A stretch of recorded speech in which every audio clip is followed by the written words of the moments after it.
जवाब देंगे। आइए चर्चा को आगे बढ़ाते हैं। जैसा कि पंडित जी ने कहा कि बहुत सारे लोग जो हैं कच्चा अनाज दान करते हैं और वो उत्तम रहता है, ये सबसे अच्छा दान माना जाता है। तो पंडित जी, इसी से जुड़ा हुआ मेरा सवाल है कि बहुत सारे लोग दालें दान करते हैं, जिसमें मूंग की दाल है या चने की दाल है, तो किन लोगों को ये दालें दान करनी चाहिए और किन लोगों को बचना चाहिए दालें दान करने से? ये देखिए, ऐसा है, दाल दान करने की जहाँ तक बात है तो इसमें मैं ये कहना चाहूँगा कि जिन लोगों का पढ़ाई में मन नहीं लगता है,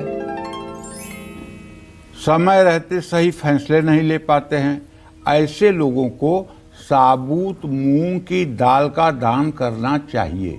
ये मैं इसलिए कह रहा हूँ कि बुधेन बुद्धि सदनर्ष संस्था, बुध बुद्धि का कारक ग्रह है।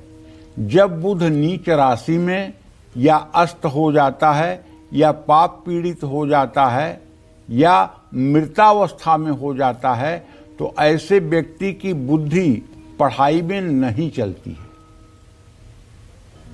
और अगर बुध बहुत अच्छी स्थिति का हो तो ऐसा व्यक्ति अनपढ़ भी हो, गंवार भी हो, तो उसे कोई मतलब कि जो है दबा नहीं पाएगा, क्योंकि वो बुद्धिमान होगा। ये गॉड गिफ्ट है, ये ईश्वरी देन है। अगर कुंडली में बुध और बृहस्पति दोनों अच्छी स्थिति में हों तो ऐसा व्यक्ति कभी विद्यालय न गया हो, लेकिन उससे बात करके बड़े बड़े वकील नहीं जीत सकते हैं, क्योंकि उसके अंदर प्रत्युत्पन्न मति होगी, क्योंकि इसको प्रगल्भ योग कहते हैं। और खूब पढ़ा लिखा हो लेकिन बुध अस्त हो, बुध चतुर्थ भाव में हो, बुध नीच राशि में हो, तो ज्ञान होते हुए भी ऐसा व्यक्ति अभिव्यक्ति, अपने विचारों को कह पाना उसके लिए असंभव हो जाता है। यह आप भी अनुभव करते होंगे। तो ऐसे में अगर बुध खराब स्थिति में है तब तो मूंग, साबुत मूंग या मूंग की दाल का दान आपको करना चाहिए। लेकिन जो लोग अहंकारी हैं, मैं धनवान, मैं रूपवान, मैं गुणवान, मैं महान, ये सब भाव जिसके अंदर हैं, उनको मूंग का दान नहीं करना चाहिए। कोई गंभीर बीमारी है तो गुरुवार को चने की दाल किसी ब्राह्मण को या धर्मस्थान में दान करना चाहिए। जो लोग बार बार दुर्घटना के शिकार हो रहे हैं, जिनको नौकरी से जुड़ी समस्या है, उनको किसी गरीब या जरूरतमंद व्यक्ति को काले तिल या काली उड़द की दाल का दान करना चाहिए। देखिए, काला तिल मैं इसलिए मना कर रहा हूं कि अगर आप काला तिल किसी को दान दे देंगे तो वो क्या करेगा? काले तिल का क्या उपयोग होगा? अर्थात कुछ नहीं। काले तिल का सिर्फ एक उपयोग है कि उसका हवन किया जाए। तो काला तिल जब भी आप दान करें तो ऐसी जगह पे दान करें जहां नित्य हवन की व्यवस्था हो, वरना काला तिल दान न करें। हाँ, काली उड़द की दाल अगर दान करेंगे तो उसको आदमी अपने भोजन सामग्री में मिश्रित करके और उसका मतलब कि सदुपयोग कर सकता है। इसलिए काले तिल का दान अगर आप अपने लक्ष्य के लिए, शनि और राहु को ठीक करने के लिए दान कर रहे हैं, तो आप ये सोचिए कि इसकी उपयोगिता क्या होगी, कहीं ये अनुपयोगी तो नहीं हो जाएगा। इसलिए काले तिल का दान ऐसे स्थान पर करना चाहिए जहां 12 महीने प्रायः हवन की प्रक्रिया जारी रहती है।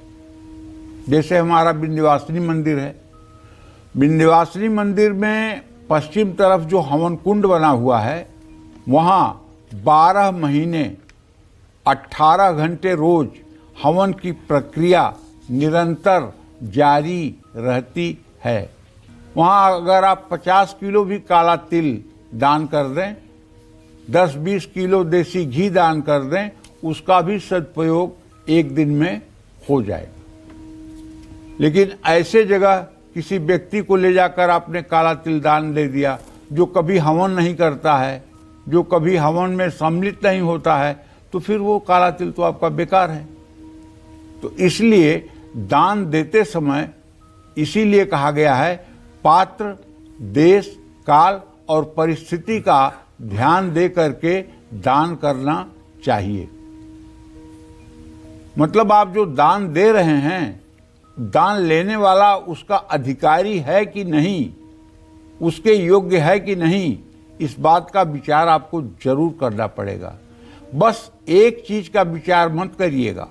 हमारे गुरुजी परम पूजनीय प्रातः स्मरणीय पवित्र कीर्ति प्रेमानंद जी महाराज कहते हैं कि चाहे कोई शराब पिया हो, चाहे कोई नशे में धुत हो और चाहे कितना भी बुरा कोई हो, लेकिन अगर भूखा है तो उसको भोजन कराने में कोई पाप नहीं है। अगर भूखा है तो उसे भोजन कराने में कोई पाप नहीं है, क्योंकि उस गलत प्रवृत्ति के इंसान में भी प्रभु विद्यमान है, उसके अंदर भी ईश्वर हैं। वो गलत कर्म कर रहा है, उसका प्रारब्ध दूषित है, लेकिन उसके अंदर भी ईश्वर हैं। ऐसा आप मानते हुए किसी जरूरतमंद भूखे व्यक्ति को किसी भी परिस्थिति में अगर आप भोजन कराते हैं तो आप निश्चित रूप से पुण्य के भागीदार होंगे। इसलिए कभी ये नहीं सोचना चाहिए कि ये आदमी तो शराब पीता है, ये आदमी तो गलत कर्मों में लगा हुआ है, इसको भोजन नहीं देना चाहिए, इसको लंगर में भोजन नहीं कराना चाहिए, इसको निमंत्रण में नहीं बैठने देना चाहिए। नहीं, ऐसा नहीं है। उसे जरूर भोजन कराना चाहिए। इससे आपको धर्म की ही पुष्टि होगी। ये बहुत बड़े संत की बात मैं कह रहा हूं, ये मेरी बात नहीं है।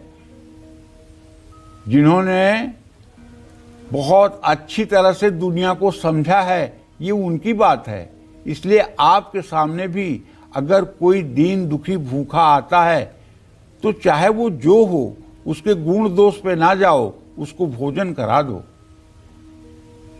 तो बस मैं यही कहना चाहता हूं। जय मां विंध्यवासिनी।